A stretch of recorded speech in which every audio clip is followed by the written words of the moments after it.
I have to pick one out of 10,000 cases. Okay. I remember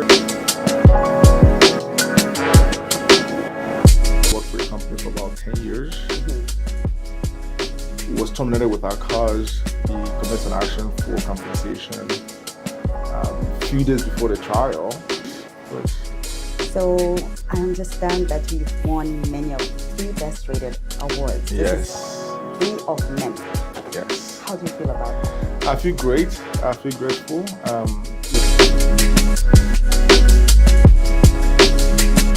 up a new business, and they have sold their assets belonging to.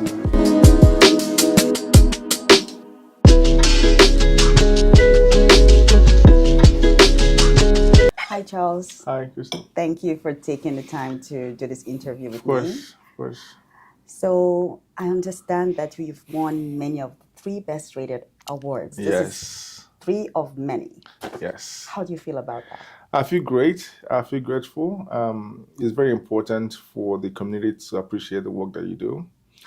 It speaks to validation, speaks to credibility, it speaks to legitimacy. It also speaks to people noticing that we go above and beyond in the work we do. So special gratitude to ThreeBestRated. They've been in our corner since 2017. And 2017 is quite a pivotal year for me personally. That was the year I bought the firm. Oh. And all of a sudden, I received a recognition for being top rated. I believe it was employment at the beginning. I could confidently say that ThreeBestRated has been a pillar and anchor for the success of the firm right from 2017. And since then, we've been rated top 3 employment, business, family, civil litigation, wills and estate consistently year to year since 2017. Very grateful to the leadership of ThreeBestRated. So I see you've had a very long-term relationship with Three Best. Yes. Okay, awesome. So that brings me to one of the categories where you are, I think you won your first award came from employment. Yes. Okay, so can you share a memorable employment law case you handled? My goodness, I have to pick one out of 10,000 cases. Okay. I remember one comes to mind. That was a file that my client had worked for a company for about 10 years. Was terminated without cause. He commits an action for compensation. Few days before the trial, we realized that the company doesn't exist anymore. Oh. So we had to adjourn the trial, did some questioning for discovery. And I realized that the owners of the company had set up a new business and they had sold their assets belonging to the company to the new business. So I went back to the drawing board and applied to court to add the new business to the company. We were successful. We also applied to court to add the owners themselves personally to the case. So you lifted the veil. Exactly, lifted the veil. And that was one of the first in Alberta where a judge allowed the owners of a business to be part of the lawsuit. Oh. And we ended up getting judgment against the company, the new business, and the shareholders of the business. The court was very creative in making sure that my clients received justice, not just justice against the company, but justice against the new business and justice against the owners of the new business. One of the landmark cases in Alberta, and I'm proud of being part of that. That's fantastic. Okay, so I know you have other landmark cases, but we don't want to go there because we'll sleep here. Yes, right. Okay, so I'm going to ask another question relating to employment law. So what do you think your role as an employment law professional has played in Calgary's economy in terms of employment disputes? Right. So Osuji and Smith Lawyers is well known across Canada for the work that we do in employment law. Yeah. And the good thing about our services is we're not just employee facing, we're also employer facing, meaning that this is a one-stop shop for anything employment related, be it an employer looking to terminate or looking to curate some policies for the organization, or an employee looking for representation against discrimination or against unlawful termination. We support both employers and employees. Another awesome thing about our services is we curate the legal fees peculiar to the client. We offer contingency arrangements where we don't get paid until you get paid, which is quite rare in an employment law. Right. We also offer flat fee for negotiation purposes.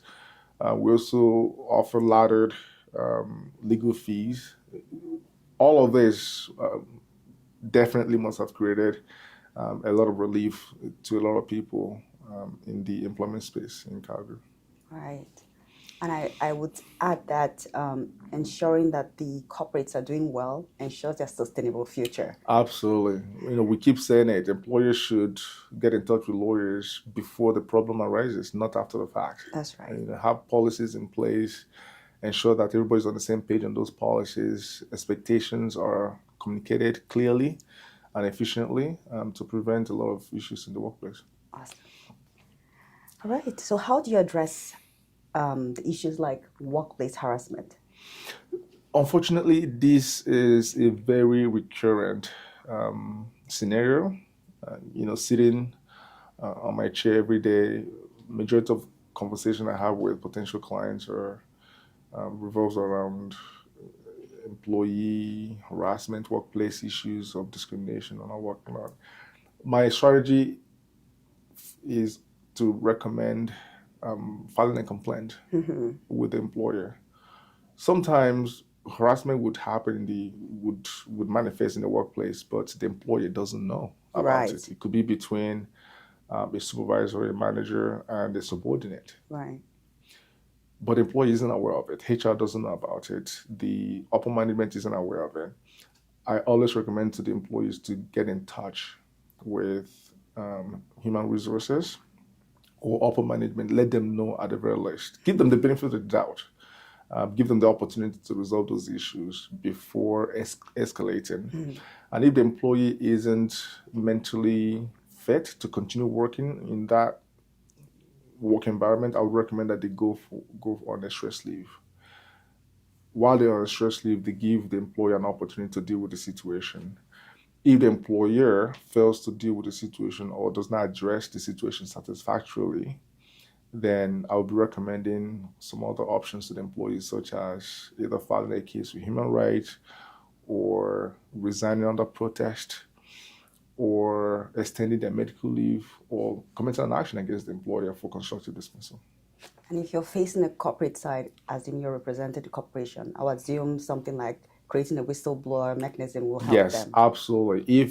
If I am employer facing in this scenario, I would recommend the employer to ensure that they have an updated policy or policies in place that address workplace harassment investigations and ensure that an independent investigator deals with some certain types of harassment issues. For instance, in a scenario where an employee is complaining against an upper manager or an executive who is quite inextricably tied to the leadership of the business, right.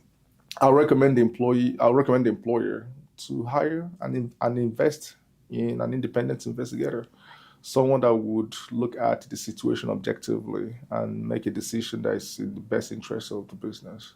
The business has a duty to ensure a safe workplace for everyone, including all the employees. Awesome. And to my last question on employment, what legal protections do Calgary employees have against wrongful termination?